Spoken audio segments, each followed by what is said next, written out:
Thank you for joining today's session. We will be getting started shortly. We do have a lot of folks signed up for today's session, and we want to give everyone a moment to log on and get connected so that we can dive into today's session.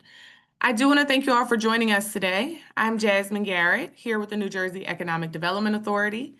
Today's session is an informational overview for prospective purchasers interested in applying to the third pilot phase of the New Jersey Zero Emission Incentive Program, NJZIP, launching later this fall alongside a new pilot loan initiative, the Zero Emission Vehicle NJZEV Financing Program.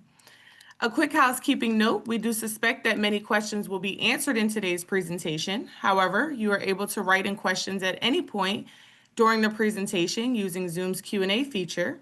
It is one of your Zoom command options and will allow us to make sure we are able to get back to you and let others see these questions and answers as well. Today's session is being recorded and will be posted on our NJEDA and YouTube pages. The slides and other resources will also be available in the next few days.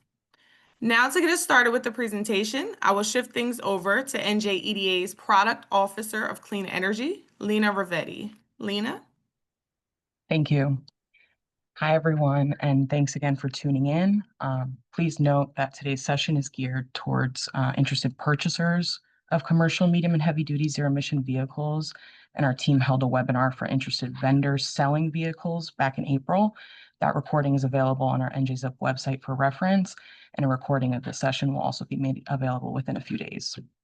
As a general timeline update, we began accepting vendor and vehicle applications on July 31st, and will continue accepting vendor applications on a rolling basis until purchaser funds are depleted. Eligibility reviews for vendors and vehicles are in progress, and approvals will be communicated shortly. So if you're a business working on obtaining a quote from a New Jersey dealer, please make sure they've applied to the program as an eligible vendor. And if you're not already working with a dealer, we'll have a list of vehicles and vendors already determined to be eligible on our website ahead of purchaser applications going live. We do not have an exact date set to share for purchase application launch at this time. However, we will send out an announcement and a notice of funding availability once that date has been finalized.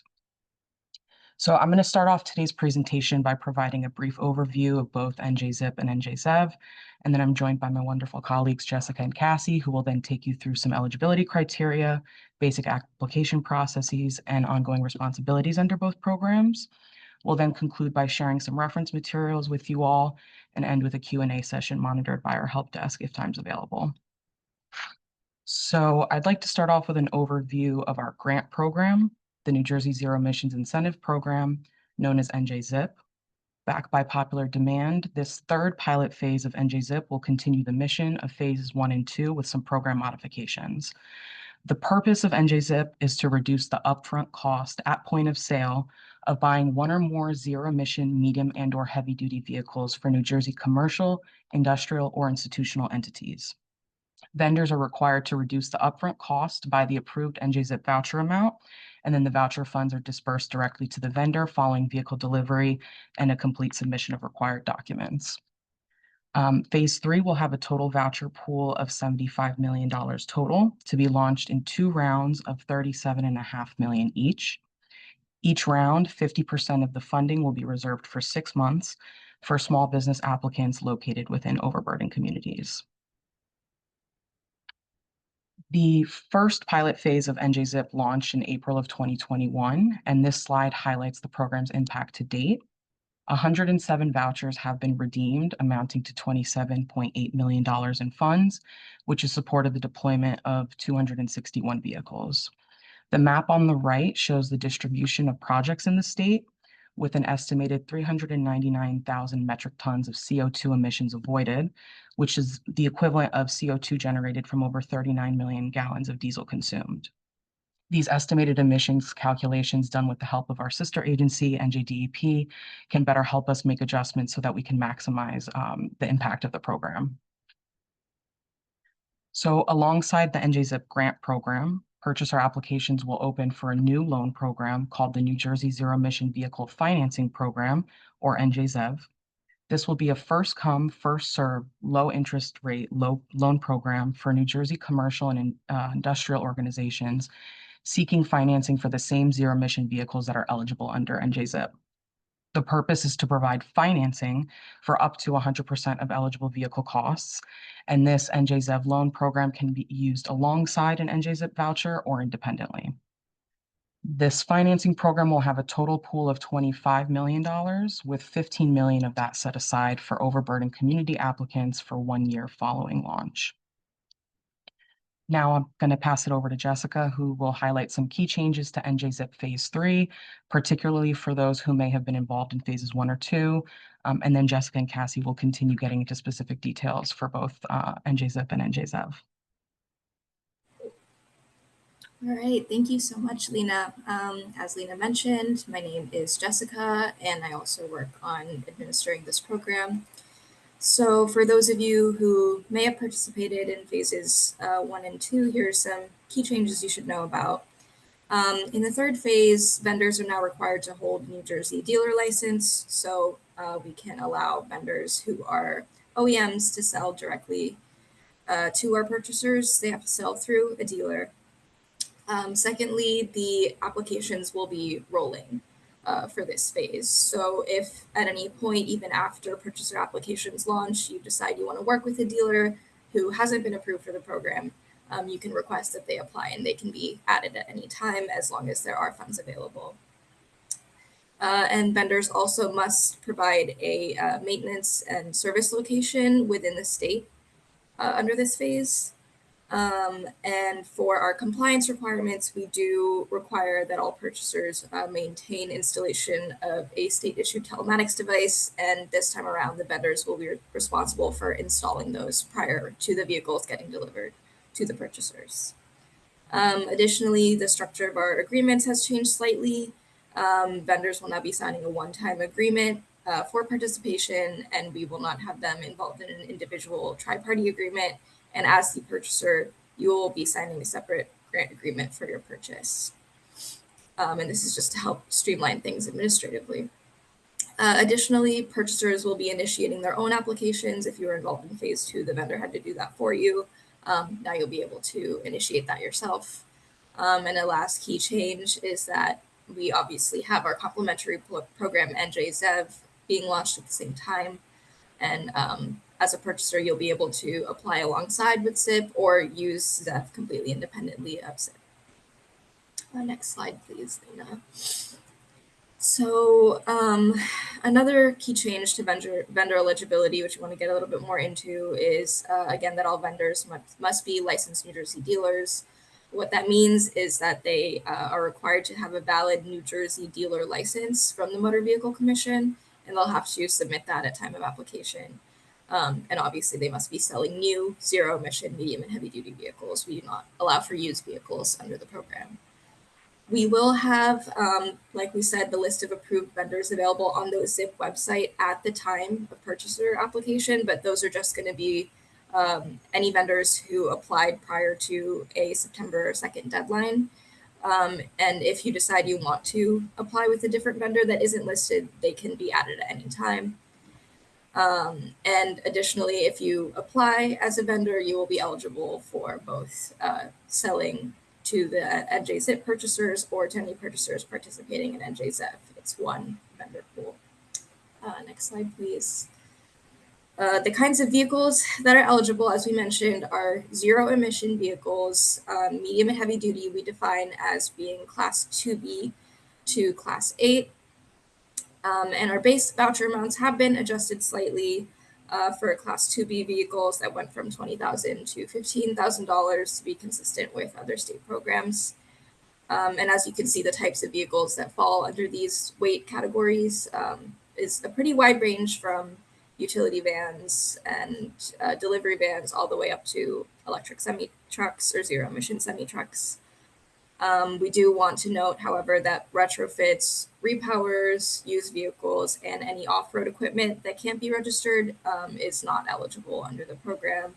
And any vehicles that are registered for personal use will not be eligible under the program as well. Next slide, please. Moving on to purchaser eligibility. NJZIP specifically is open to commercial, industrial, and institutional organizations that are in good standing and can provide a valid New Jersey tax clearance certificate. But important to note that institutional entities can't apply for NJZEV financing. That's open to commercial and industrial organizations only. Additionally, you have to be purchasing a new zero emission medium or heavy duty vehicle from an approved vendor. And again, it's for new purchases. It's not something that we can reimburse after you've already purchased the vehicle. You need to apply before you're purchasing. Additionally, you have to maintain vehicle registration in New Jersey and maintain 75% of vehicle miles traveled at minimum in New Jersey for at least 3 continuous years after vehicle delivery. And as we mentioned before, we're verifying that vehicle miles traveled through a telematics device. Additionally, you don't have to apply to both programs. If you apply to NJZIP, you have the option to apply to NJZEV for the balance of the costs of the vehicle. However, you can apply to NJZEV independently as well. Next slide, please. Next, we want to get into eligibility for some set-asides that we have in the program. So first of all, we have our set aside that for the first 6 months that the purchaser application is open, half of the available funds for this round will be reserved for applicants who are located in overburdened communities and planning to domicile the vehicles there. If you aren't aware of this, these communities were designated by a 2021 environmental justice law in New Jersey. And it essentially categorizes certain census tracts based on various demographic indicators into overburdened or adjacent to overburdened communities. And you can use this map and put in your address to see if you qualify for that. Additionally, to qualify for this set aside, you have to be a small business. And we define this as having 25 or fewer employees or less than 5 million in gross annual revenue. So to summarize all of that, the business address has to be located within an OBC or an adjacent community, and the vehicles must be registered to that community. And in addition, you have to be a small business for ZIP specifically to qualify for this set aside. And then for NJZEV, it's going to be set aside for 1 year, whether or not you are a small business if you're located in those communities. Next slide, please. So now that we've covered the set aside, we're going to cover eligibility for a few bonuses that are available, and this will increase the amount of funding that you qualify for on top of the base voucher amount, which again, as we showed in a different slide, is determined by which class of vehicle you're going to be purchasing. So for small businesses, we have a 25% bonus, again, defining that as having less than 5 million in annual revenue or 25 or fewer employees. Additionally, we have another 4% bonus for any certified women, minority, and veteran-owned businesses, and that's stackable, so 4% per qualification. We have a 25% bonus if the applicant is purchasing a school bus. And lastly, this is new for this phase, we have a $3,000 small business scrappage bonus if you scrap and replace a medium heavy duty vehicle that is not electric. So for our limits and caps, we do want to note as you're stacking these bonuses, the voucher amount is capped at the total cost of the vehicle purchase price, and this is going to be applied to the vehicle at time of sale, and we reimburse the vendor directly. Additionally, any charging infrastructure, taxes, registration fees, all of those kinds of costs that aren't the direct vehicle purchase price are not covered by a ZIP voucher. Additionally, we only allow applicants to select one vendor per application. However, you can apply for multiple vehicles within one application. If you decide to apply for multiple applications, that's allowed as long as the total voucher amounts you are awarded do not exceed $3 million per applicant, which is determined by your EIN. And this is for each round of funding. And any funding you've received in phase 1 or phase 2 do not impact this cap for phase 3. So I'm going to pass it off to Cassie now to talk a little bit more about some eligibility requirements for ZEV. Thanks, Jessica. Hi, everyone. As Jessica mentioned, my name is Cassie Havens. I assist on both NJZIP and NJZEV. To get into more details about NJZEV, the minimum loan ask has to be at least $50,000 up to a maximum of $500,000 for one or more vehicles. This can be up to the cost of the full vehicle.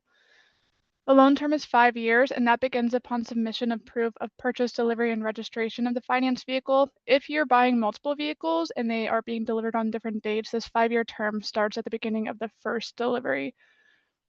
The loan funds, similar to ZIP, will be dispersed directly to the vendors following that vehicle delivery and proof of purchase.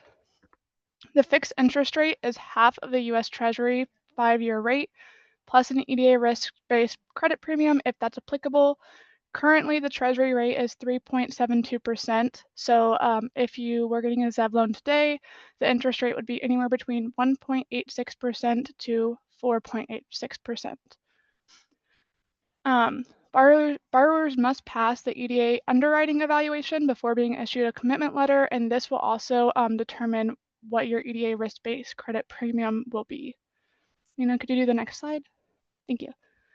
Next, I'm going to go over a couple of examples on how the vouchers and loans will be calculated. So in this example, a vendor is selling one Class 5 vehicle to a business that has a bonus for the certified woman-owned small business. The pre-voucher quoted price of the vehicle provided by the vendor is $210,000. So if you were to get the ZIP loan for this or ZIP grant for this, you would get a maximum of $96,750. The remaining price of the vehicle after that voucher is applied will be $113,000, and you can use ZEV to finance the rest of that amount.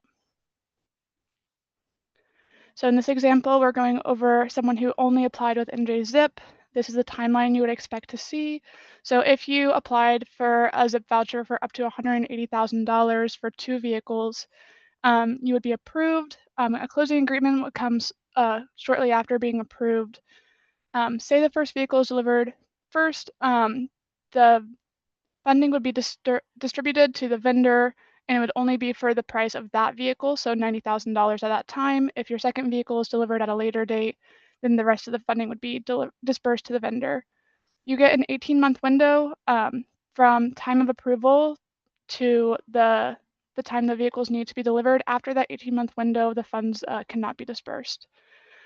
Beginning at the start of the first vehicle delivery, you have a 3-year compliance period, and this is per vehicle. So again, if those vehicles are delivered on different dates, then the compliance period would be 3 years for each vehicle. And we can go on to the next slide. This example is if you're doing NJZEV only. So again, if you're approved for a loan for up to $200,000 for 2 vehicles, again, you're approved. A commitment letter will be issued shortly after you are approved. Before that commitment letter can be fully executed, we do require a $250 commitment letter fee.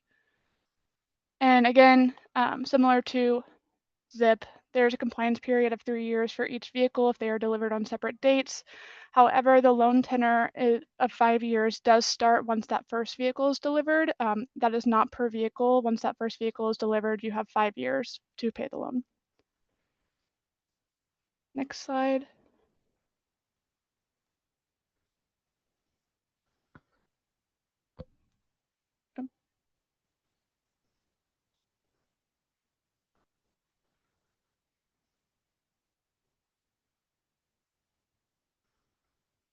Thanks. Okay, thank you. I'm going to be kicking it back to Jessica to go over the ZIP application process. Perfect. Thank you so much, Cassie. So for the application process, For vendors, as Lena mentioned, that's already been started, and we're in the process of approving those now. For purchasers, we're anticipating a launch sometime soon this fall. And as we mentioned, you will select an eligible vendor, an eligible vehicle from that vendor, and ensure that you obtain a quote or purchase order from that vehicle before you apply. And again, vendors will no longer initiate this process for purchasers. Additionally, we do have some application fees, and this is a slight change from the last round in that the application used to be $1,000 for ZIP, and we've reduced that to $500 for all applicants. And for NJZEV, we also have a $250 application fee. Once applications are submitted, we'll review and confirm if they're eligible and provide a approval letter, and that will indicate to you your total award amount and provide you your next steps. And now we're going to go into a little bit more detail on the ZIP application process. So if you haven't done this before, there's an online application center for the EDA, which covers all EDA programs that require an application. You'll have to scroll through that and find the applications for ZEV and for ZIP 3 specifically. And one thing we want to note, if you haven't applied for an EDA program before, your first step would be to create an account before you're and register to create an account before you're able to proceed with the application. Next, you go through the process of populating your entity information, and you're going to have a few documents that you want to have on hand for this because it requires things like your EIN, website, a legal questionnaire, and all the basic information of the address of your business and so forth. And additionally, we have a few different options for contact information if you are working with a consultant or a different primary contact, and that'll all be available for you there. After we go through that basic information, you'll have to input the information for your vendor. And while you're putting in that information, you will have a bunch of questions about your existing fleet and some questions that help us determine whether you are eligible for the set aside. For the next slide. So we want to note here that you can't just start the application process without first talking to a vendor and receiving the quote for the vehicles that you want. Again, approved vendors will be on our website soon, and we encourage you to look through that and reach out to the vendors and shop around and make that decision before starting your application. And then all of your options will be available through a drop-down within the application itself. And we, again, will be able to update that if you find someone else and want them to apply. We'll let you know once we have that approved vendor and vehicle up and available to access. So your last step will be to pay your fee and submit the application. We want to note that an application is not considered complete until you pay the fee.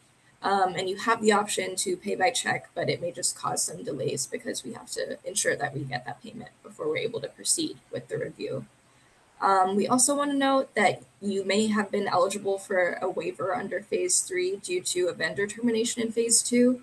If that is the case for you, you will have to select mail by check and just have to email us with confirmation of that waiver so that we can proceed with review without waiting for payment and process that application.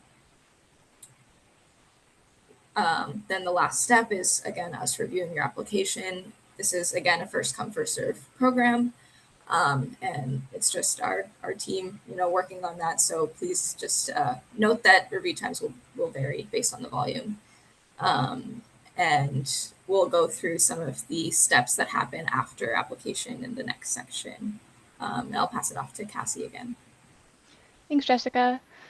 So ZEV purchaser applications are currently under internal development and testing, but they will be open at the same time that NJZIP opens up their applications.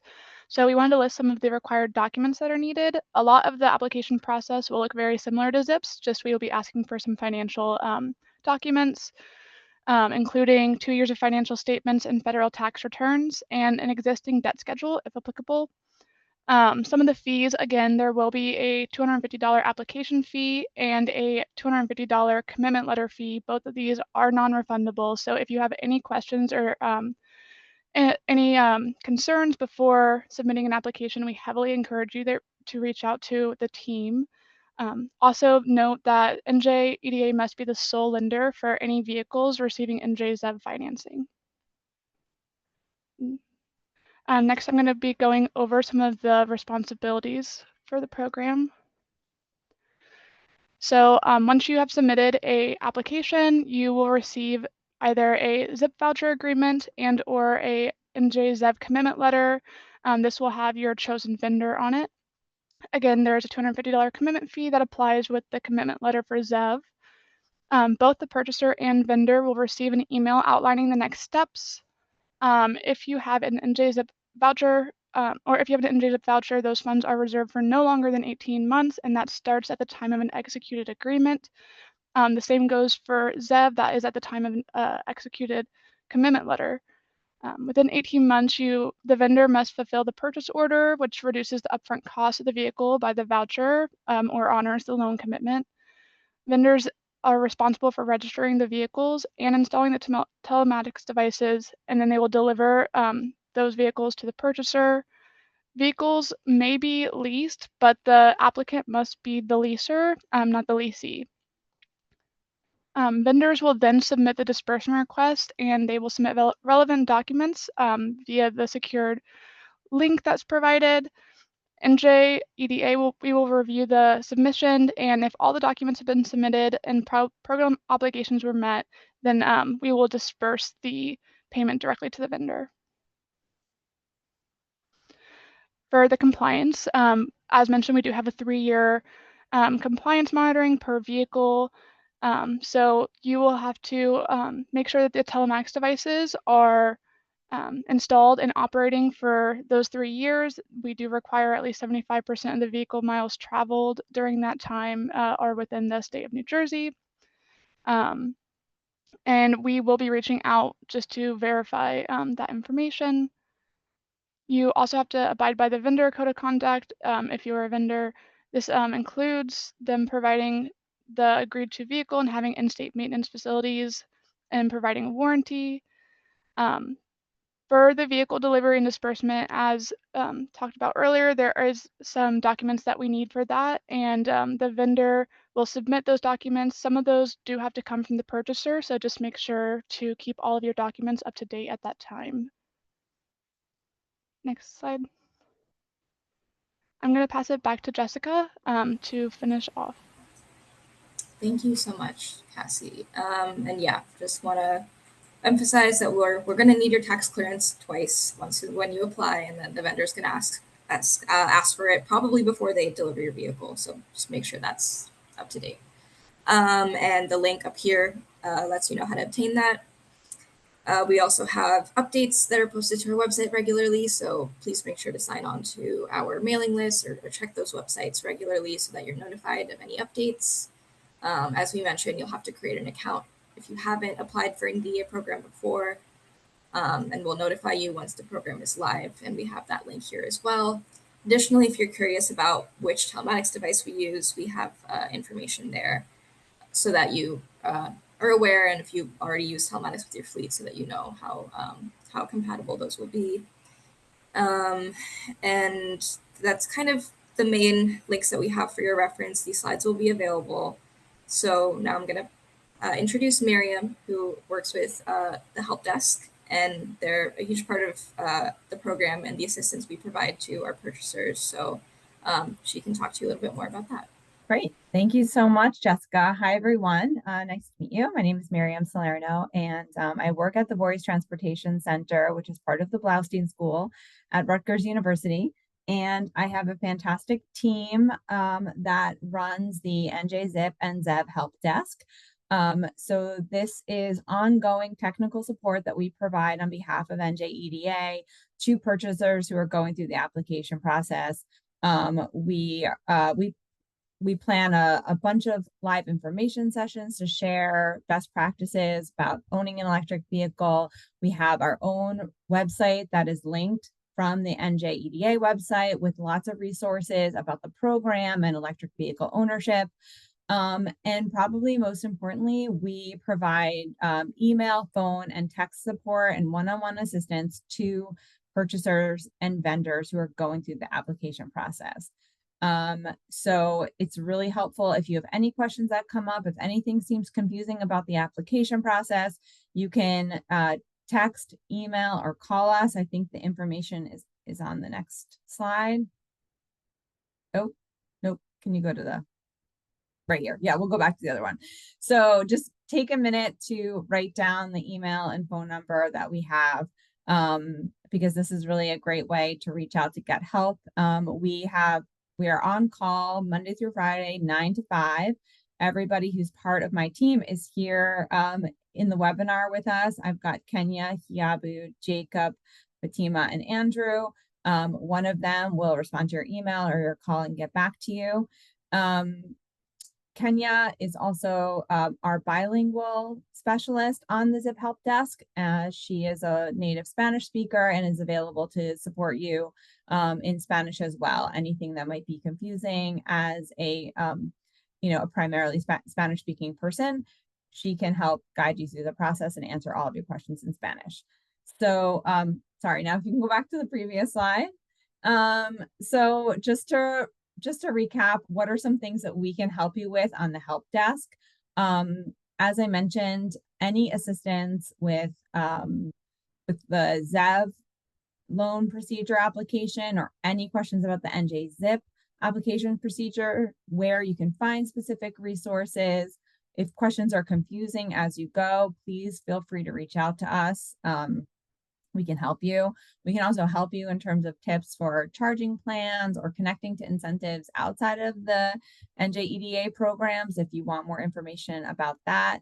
And then general understanding of electric vehicles, what it's like to own one, some things that are different about electric vehicle ownership from regular combustion engines. So if you want to talk that through with someone, if you're trying to decide if owning an electric vehicle is right for you, you can give us a call and we can talk through that with you. And as I said, we're also planning a bunch of webinars in partnership with EDA that will happen over the course of the phase 3 program with different information.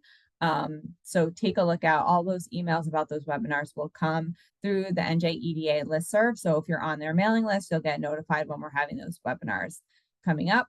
But one important thing to note is that we do not have access to the back-end application approval process for NJEDA. So we cannot check on the status of your application. We don't have that information at all. So if you need that information, you have to go through the appropriate channels with NJEDA. But anything else, feel free to give us a call. Again, if we can't help you, we'll let you know that we can't help you and try to direct you to somebody who can. And so I just want to quickly just turn it over to Kenya Gonzalez, who is here with me, just to introduce herself in Spanish. Yes, hello, Miriam. Hello, everyone. As Miriam mentioned, I am Kenya Gonzalez, and I'm part of the ZEV Help Desk team, and I provide the Spanish language services. And if you have any questions like regarding the program and stuff, we are able to help you in Spanish. Para todos aquellos, yo soy Kenya González y soy parte del equipo de apoyo de ZEV. Y si requieren de alguna información, tienen alguna pregunta con respecto al programa, se puede proporcionar el servicio en español. Los puede enviar un correo o ese número telefónico que está en la pantalla. Thank you. I think that's all we had for the help desk. Thank you so much, Miriam. Yeah, super great resource for everybody and super helpful in phase 1 and phase 2. So yeah, please do take advantage of that. So I'm going to go through some FAQs before we open this up to audience questions and Q&A. First of all, we often get the question if you can stack NJ-ZIP funding with other state and federal programs. As you learned in the webinar, obviously you can stack with ZEV, but for any other agencies and any other federal programs, yes, you are allowed to stack so long as the total funding amount doesn't exceed the purchase price of the vehicle. And we will verify this again by looking at an invoice and asking you to obviously indicate all of the other incentives you're receiving, or if it's, you know, a tax credit or something like that. Obviously, that's totally valid as it doesn't impact the purchase price at the time of purchase. And we also wanted to mention that the DEP does have a fleet advisory program that's still open, and that's available for fleets who want any information on how to transition their fleet. And it's not necessarily the case that you have to electrify your fleet after going through the program. So that's a great resource, and we'll make sure to have the link for that available for everybody. Additionally, do either of these programs cover charging? No, these programs only cover the upfront cost of medium and heavy duty zero emission vehicles. We do require a charging plan because it's important to think through that aspect. So we encourage you to explore other programs from the DEP, the BPU, and from utilities to see if you are eligible for those. And do stay tuned for an additional webinar on this topic, covering this in a bit more detail. Can I purchase the vehicle for personal use? These vehicles through the program are specifically for commercial and industrial purposes. There are other programs available at the state level for personal use vehicles. Lastly, will these slides be available? Yes, these slides and a link to the recording will be available on our website afterwards. So yeah, thank you so much everyone for listening and tuning in. And now we're gonna move it over to the question and answer portion. And the help desk will be helping us moderate this section as well.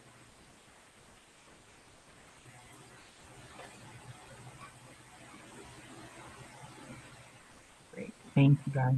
I don't have access to the chat currently. Is there any unanswered questions that somebody could queue up from a help Yeah, I desk? think one here from Adrian. Which tax clearance paper is the correct one? There's several kind of on the tax clearance website, so if you can just provide some clarification there, which ones they should do. So you want the tax clearance certificate from the PBS website that specifically lists NJEDA. More specifically, we can't accept the one that says it's for the Department of Environmental Protection because the format is slightly different. However, we do have a PDF link and like an example of what the tax clearance certificate is supposed to look like that is available on the website, so that you can refer to the correct document. There's a question about, are municipalities eligible? Yes, for ZIP, like local governments and municipalities are eligible for the program. And there's a question, can they apply even if they're already involved in the Main Street Loan Program? So other EDA products? Yeah, applying to other EDA programs wouldn't impact eligibility for NJZIP or NJZEV unless you're not in good standing with any of the EDA programs.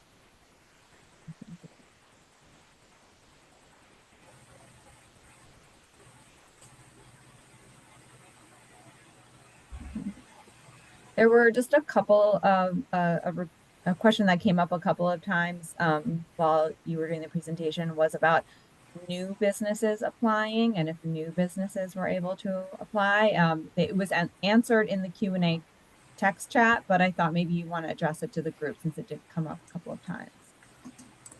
So I would say that there's no restrictions on it being new businesses for ZIP, but NJZEV will require underwriting. So in order to pass that, I'm not sure if a new business would necessarily be eligible for that. Great, thank you.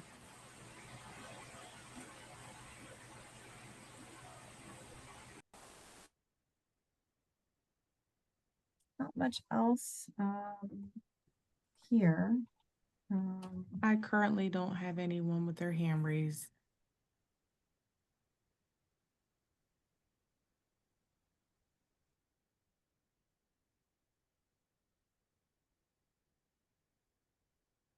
We can give people an opportunity, maybe a minute or so, but otherwise, any specific inquiries, you can always reach out to us via the NJZIP email. Oh, I see a hand raised. Yep, Ashley.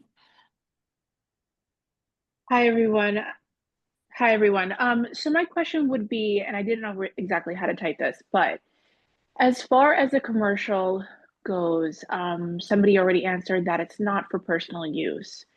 Now, with the commercial vehicle, or the vehicle that we apply for the program, is it required that the vehicle, let's say, is used for deliveries pertaining to the business, or some sort of driving ability from point A to point B to conduct business? Are there parameters with that?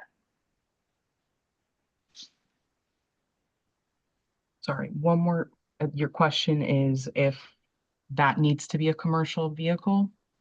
So the question is, with a vehicle, if we get accepted or somewhere in the application, is it required that the vehicle is used pertaining to, let's say, deliveries for the business, or getting to point A to point B pertaining to the business? What if the vehicle is stationed at the business? So the use of the vehicle just needs to be, it first and foremost needs to be registered to the business for commercial or industrial purposes. So as long as it's being used for your business, then that would be an eligible vehicle, but then we're verifying that that registration information is associated to the business and it's not like registered personally. Right. So I guess that's what I'm looking to figure out. So when you said it's registered to the business for the business purposes, are there parameters about what the business might be doing? Like, No, what does 'cause it serve?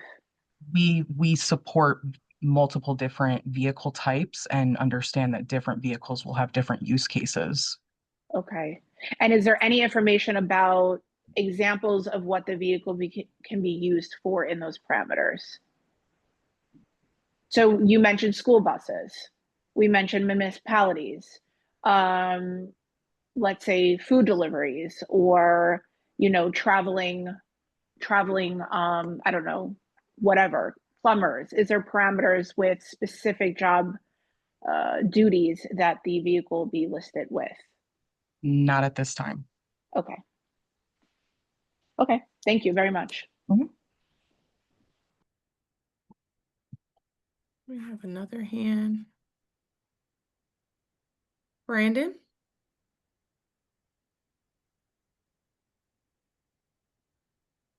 Hello. Hello? Yes. So the vehicle is, I know in the phase 1 and 2, there were like approved vehicles, but you also have like the class type. For phase 3, is it going to be the same where it's specific vehicles that you all have approved or they meet the weight qualification? So they're approved, for example, a Volvo truck you all have listed, but there's a Freightliner that's the equivalent. Does that also have to be listed or does the weight meet the requirement? So in order for you to apply to the program, the vehicle that you would be selecting needs to have been submitted as and approved as eligible from a vendor. So as long as the vehicle is eligible in terms of the technology and like the weight class that we would accept under the program, and then that vendor has submitted it as an approved technology within the program, then it would be available in the drop down for the purchaser to select. So the timing of when that vehicle is available in that dropdown will depend on whether you're working with a dealer who's already been vetted in the program, or if you have a dealer that you're working with that is still in the process of getting approved. Once they're approved, that vehicle will be available. Does that answer your question? Yes, thank you.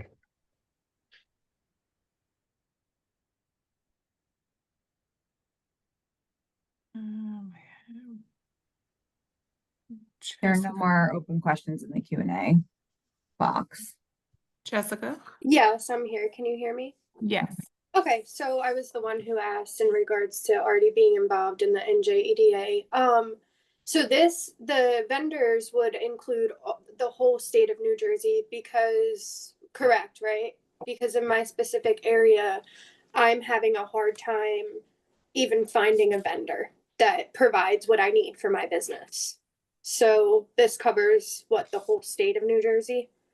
So as long as the vendor has a license from the Motor Vehicle Commission that states that they're a licensed dealer in the state, then they would be technically an eligible vendor, but they would also have to sell an eligible technology. So if it's a dealer that's just selling like diesel truck, then that wouldn't be eligible. But yes, any dealer in New Jersey that would be selling a zero emission, medium and heavy duty vehicle can apply to the program. So when you're providing the vendors, like when you're going through the list of yes and no vendors that you guys already have together, are you like, because I see on there, like my company is a tree removal company, so I see like the bucket is listed, and then there's also a dump truck. So you guys are obviously probably including all kinds of aspects of companies, right?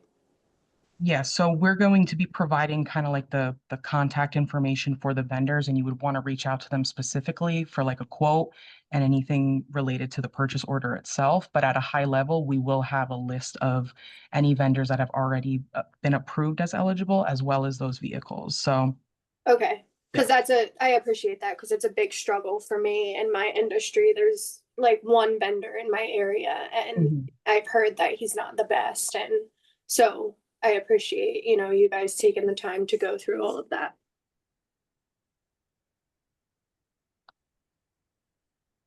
But that was all my question.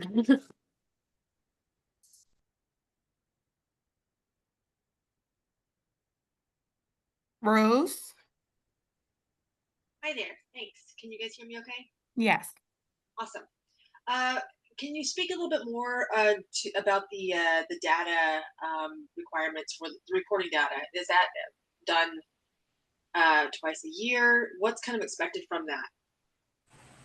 great question. So we mentioned multiple times that there's 3 years of compliance following delivery of the vehicles. And during that compliance period, we'll be tracking those vehicle miles traveled with the use of state issued telematics devices.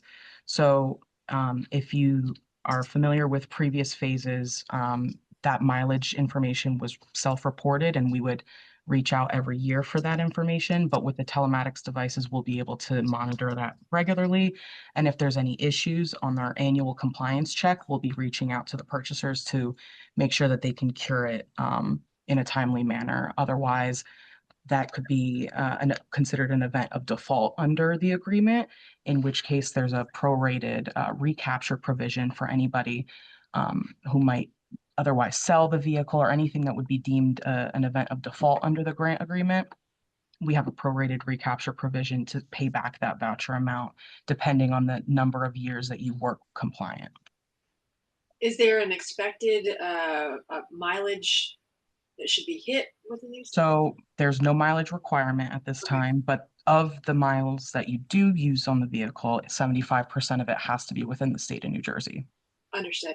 So really for the purchaser, there really isn't any requirement for them to report in. You guys are going to take everything that you need from the telematics device. Correct. And then if there's anything that we need to reach out to the purchaser about, we expect that they do respond to those requests. Perfect. Thank you. You're welcome.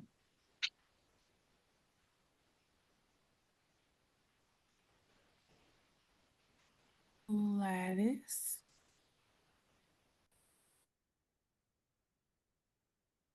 Gladys.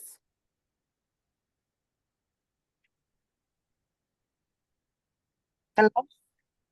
Hello. Yeah, do you hear me okay? Yep. Yeah. Okay. Hi, good afternoon. I have a question. I have a daycare center and I'm planning to expand my daycare because a lot of the parents they keep asking me about if I do transportation from the school to my center. So my question is if I decide to purchase like some van, I'm eligible to do the application. Yeah, so it would be the daycare applying for the vehicle. Okay. How many van I can get if I'm like approved? One or two? It's going to depend on the number of vehicles that would be supported by the total voucher cap. So any single entity is eligible for up to $3 million in voucher funds. And depending on the class of the vehicle, like the size of it, the voucher might support more or fewer vehicles. So it really will depend on the number of vehicles and the size of them. But yeah, 1 or 2 vehicles are usually like totally fine under the cap. Like you wouldn't Okay, exceed the limit there. okay, thank you so much. There's a question about, it says, will the portal fill up and no longer accept applications? So can you talk about what happens, like if there's a wait list? Yes, great question. So once applications go live, as we mentioned, 50% will be set aside for small business overburdened community applicants for ZIP for 6 months, and then ZEV will be for 12 months for just generally overburdened community applicants. Once that set aside has been reached, or excuse me, rather, the funding that has not been set aside has been fully reached, we'll accept a wait list so that we can allow for those small business overburdened community applicants to apply. And if all the funding is not utilized within those 6 months, we'll start reviewing those on that wait list. By wait list, it's just for that round of funding. We want to be clear that that doesn't necessarily have you kind of jump the gun for when the second round of funding goes live for ZIP. That will be a new application. And then as long as the same process will follow with the set aside and as long as the funding is available, we'll work through that wait list.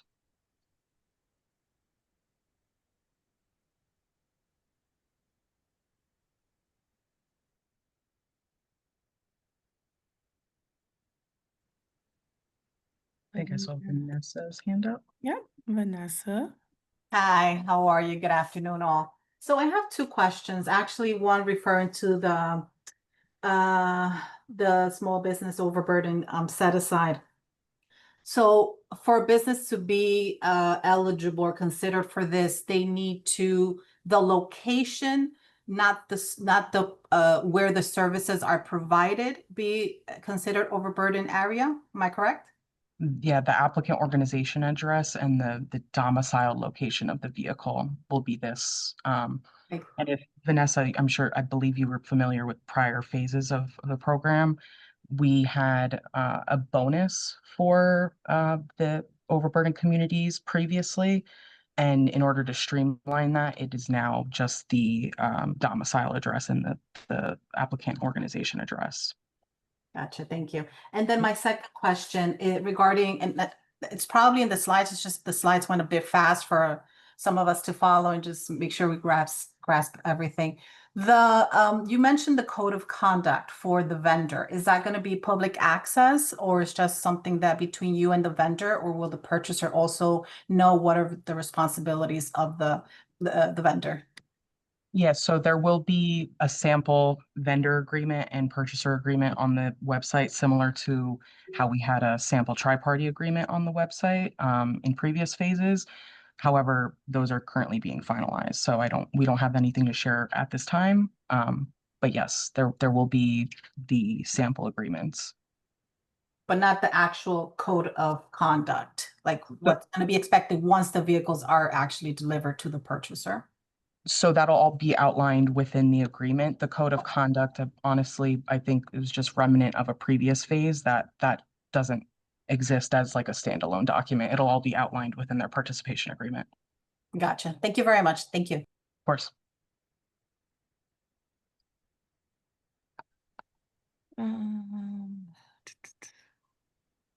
Couple more. Give me 1 second. Drew.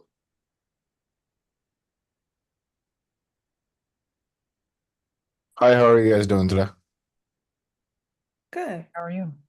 I have a question actually. So I've been actually kind of researching on the vendor twos, all that were part of the phase 2. And actually there's you guys have a specific, if it's a class 3 vehicle, it has to weigh above 10,000 pounds.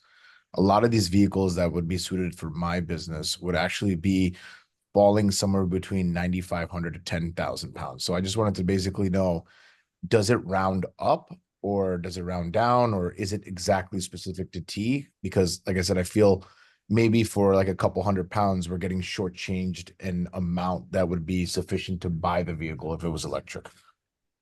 Understood, and a great question. So the class 2B starts at 8,501 pounds. So as long as it's over that, it'll be eligible under the program. But the vehicles are kind of pre-approved, as we mentioned, like they have to be vetted by the vendor and submitted prior. So we will have clearly like which class it falls under, depending on the information that they submitted alongside the vehicle. So kind of like where the vehicle falls will be determined ultimately by the gross vehicle weight rating. We can't really like round up or down. It'll just be determined on that. So hypothetically, a 9,500 pound would be under 2B or would it be under 3? It would be under 2B if I'm not mistaken, but the specific weights are available on our website under like the voucher amounts tab. It has the exact like weighted rating and which class that would be associated with. And in order for us to get it to class 3, if we added on like specifications, like maybe extra sheet metal or XYZ in these vans to make it above 10K, would that qualify as 3? So it's not on a per vehicle like approval. The vendor, when they submit the vehicle, that gross weight vehicle rating that we're talking about is what the vehicle can go up to. And so it'll always be like even if it's in that range somewhere, adding those extra pounds would only ever reach that total gross weight vehicle rating. No, completely. Otherwise, it would be considered the class above it. And it would have been listed as a class above it. Okay. So I guess the best would be to wait until the website's kind of situated and what the vendors kind of have to show. So based on Yes, we can make the or best. just reach out to the vendor to clarify which class the vehicle like is categorized in. Perfect. Thank you.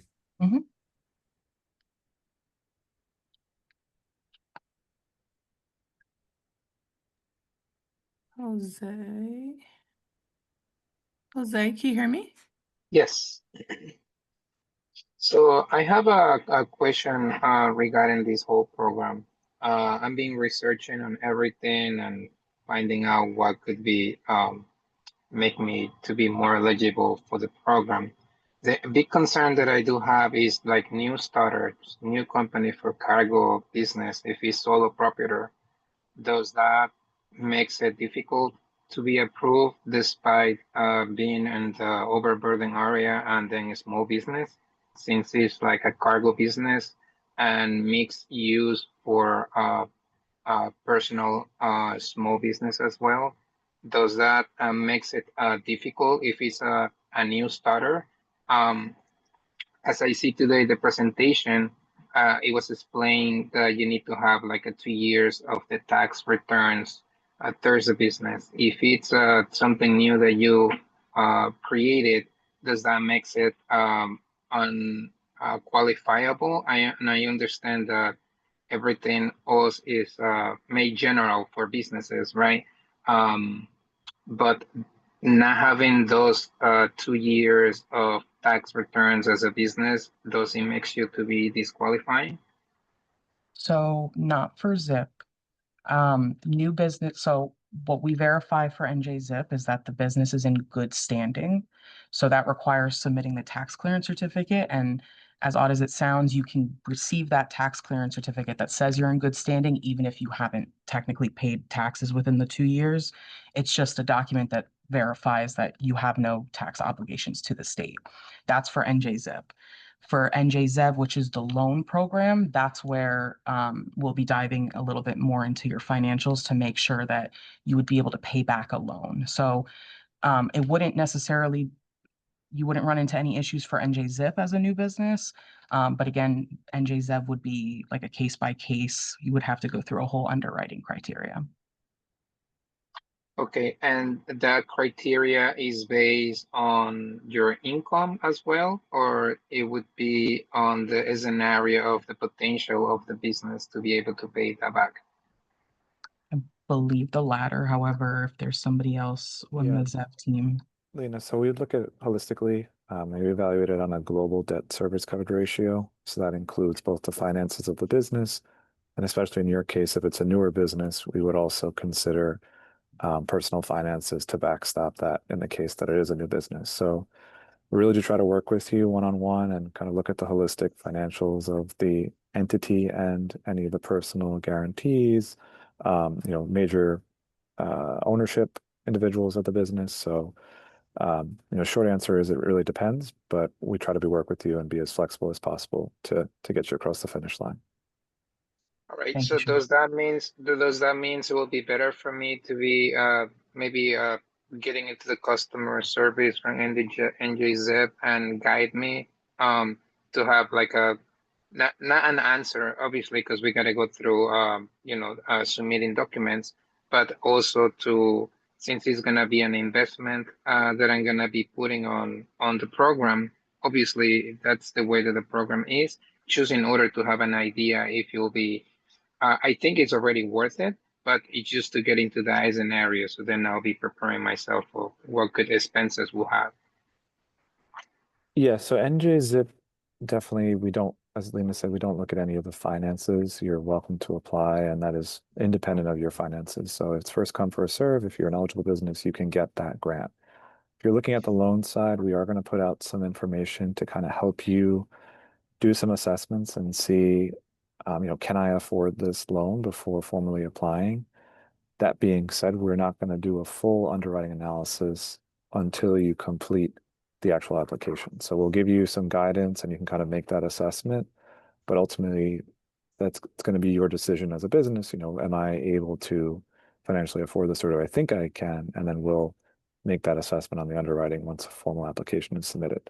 So you definitely reach out once you're kind of getting ready to apply and we can talk. But the ultimate decision on yes, no, am I qualified for the loan, we'll need that full application to be submitted. Okay, great. And then after we submit the application, is there a time frame? I know it's not a helpful answer, but it really will depend on the volume of applications that come in. We do review them on a first come, first served basis that is completed. So we get through them as quickly as we can, but it will depend on both, have you submitted all the required documents, and is everything accurate and complete? So it's hard for us to really put an exact date on it, just because it depends on the volume of that comes in and the quality of what is submitted. But we try to work through it as quickly as possible. We know that it's important for your business and important for you to get an answer as you look to make that decision. All right, wonderful. Thank you very much. Thank you. Awesome. Well, in the interest of time, I'm sure if there's any questions that have been left unanswered, you can feel free to message us on the NJZip email. But I think I'll pass it back over to Jasmine. Yep, Lena, if the webinar is over, you can go ahead and close us out. Excellent. All right. Well, thank you all so much for tuning into today's session. Like, as I mentioned, if there's any additional questions, feel free to reach out to any of us. And we look forward to working with you.